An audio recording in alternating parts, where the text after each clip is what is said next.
found some parking lot plantings. Right in front of us, this shrub in bright yellow flowers is the Australian senna, also called cassia. They keep changing names, so I'm not really sure which one it is as I film this. Oh, hey, there's a woodpecker up in that tree. Let's see if we can zero in on him.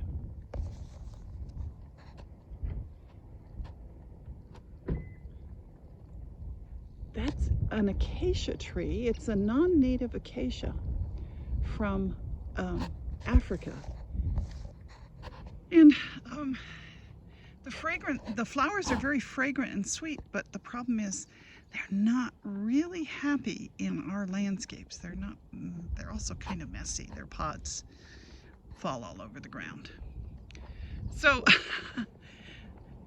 right in the middle of the parking lot, Mr. Woodpecker's happily looking for some food in a tree that's stressed, and probably as trees become stressed, they tend to be more susceptible to insect attack and provide food for the birds. I suppose that's the good thing about it.